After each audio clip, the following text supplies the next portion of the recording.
Le paddock se réveille doucement ici à Saint-Agrève pour la deuxième journée du championnat de France 24 MX d'enduro. On a vu qu'hier, tout s'est souvent joué dans la dernière spéciale pour la gagne. Que va-t-il en être pour aujourd'hui? Eh bien, on va regarder ça tout de suite.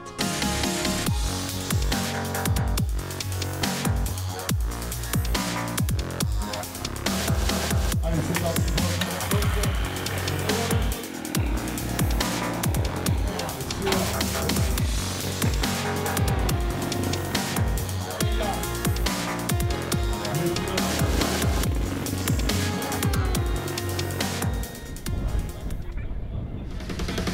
Ah, les juniors, cette catégorie dont personne sur le paddock ne se serait aventuré à faire un pronostic en début de journée.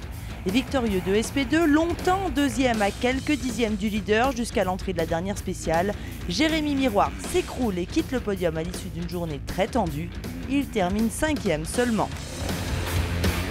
Théo Espinas a dû y croire à cette première victoire qui lui tendait les bras. Leader depuis la fin du premier tour, en roulant souvent à la limite, et ça finissait toujours par passer, et il est arrivé en tête au départ de SP9. Trop de pression, manque de concentration, toujours est-il qu'il sort seulement le 8e temps. Il voit non seulement la victoire s'envoler, mais également le podium. Coup dur pour le pilote Sherco Academy qui est 4e. Après une entame plutôt manquée, l'Espagnol Kyrian Mirabé s'est bien remis dans le rythme à partir du deuxième tour, même s'il rate complètement SP6. Avec une victoire dans la suivante et une deuxième place sur la dernière, il sauve les meubles et termine 3e. Toujours là, le pilote équipe de France FFM Anthony Gesselin. Il retrouve sa fameuse place de prédilection, la deuxième, mais il conserve naturellement le leadership au championnat junior.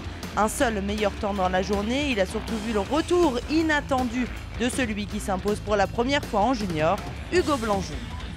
Le pilote du motoclub lozérien a créé la surprise, c'est le seul pilote qui ne s'est jamais intéressé au chrono dans la journée, déroulant comme il savait faire. Il a remporté 2 spéciales et n'a pas commis d'erreur. La recette gagnante sur cette course aux spéciales très courtes et où la moindre erreur se payait cash.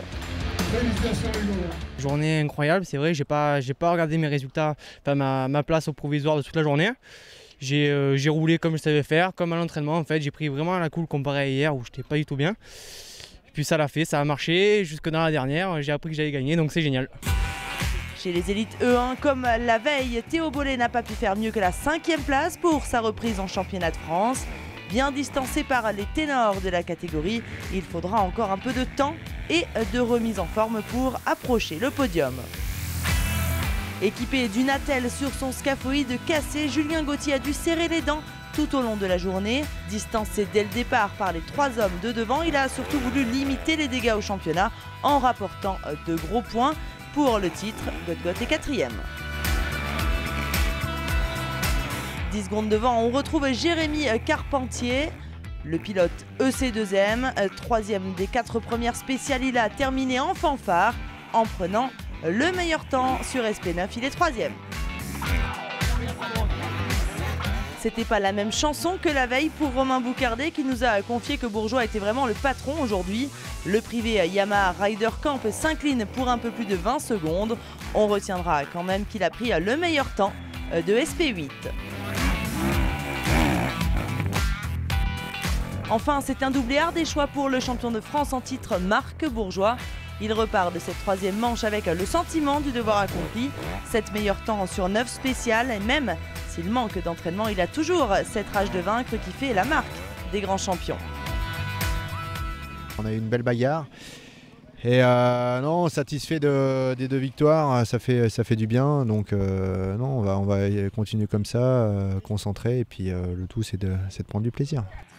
Chez les élites E2, ça avait plutôt très mal commencé pour Pierrick Roncin qui ne sort que le 9e temps sur SP1. Mais il s'est bien rattrapé en signant à 4 reprises le 4e chrono de cette catégorie très relevée. Il est 5e. Juste devant, le pilote bêta Alexandre Kerrer boucle à la 4e place à l'issue d'une journée marquée par sa régularité. Et là on arrive chez les ténors qui se disputent toujours la victoire. Était Jérémy Taroux qui s'incline face aux 2 pilotes de Grand Prix. Jamais vraiment en mesure de jouer la gagne, il a pris 8 fois sur 9 le 3e temps. Et il faut dire que devant c'était du haut, très haut niveau. Et c'est Loïc Larieux qui termine deuxième, une journée marquée par une grosse chute sur SP8, le tournant de la course pour le pilote outsider Yamaha, car il laisse filer 11 secondes à son plus féroce adversaire. Et même si dans la suivante il joue l'intox au départ en faisant semblant de partir tranquille, il roule à fond, reprend 10 secondes à Bellino. Malheureusement, il en manque une petite, mais quel spectacle!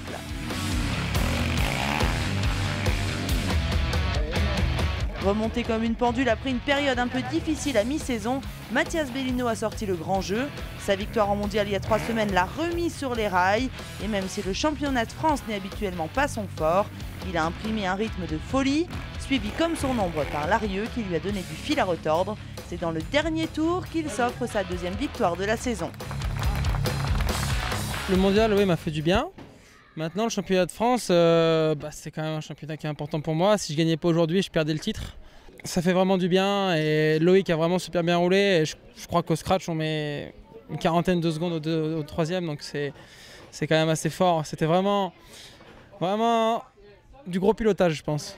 Je suis arrivé avec une main cassée, je ne savais même pas si j'allais pouvoir rouler. Au final, voilà, je fais 1 et 2, c'est des gros points. Et puis voilà, donc ça souligne tout le travail fait derrière par l'équipe entière, tout ça, les mécanos.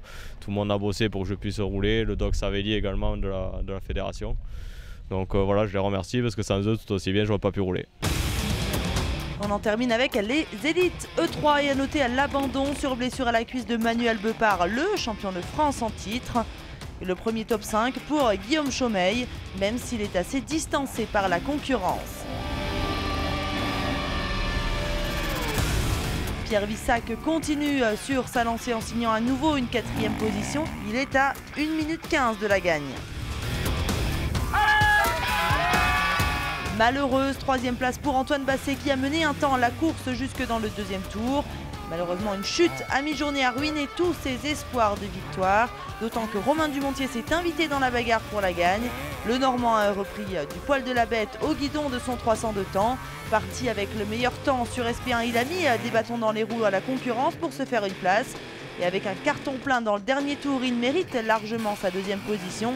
Il rate d'ailleurs de peu la victoire pour une toute petite seconde. Mais Jérémy Joly ne s'est pas laissé faire et comme tout le monde, il a fait des erreurs sur ses spéciales piégeuses, mais il a sans doute mieux géré la difficulté. Auteur d'un beau doublé et plein de maîtrise, il repart d'Ardèche en confortant son leadership au championnat de France E3. Les spéciales étaient assez courtes, donc on a dû mettre beaucoup d'intensité. Donc la moindre erreur, c'est payé cash. J'ai fait des erreurs comme mes adversaires, sûrement un peu moins grosses que eux. Donc j'ai su en profiter, j'ai pas mal géré.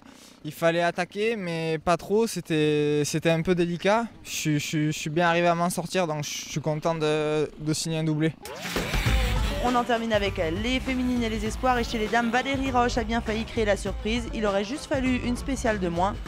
Leader avant SP6, elle chute et laisse filer près de 30 secondes. Elle est 3e.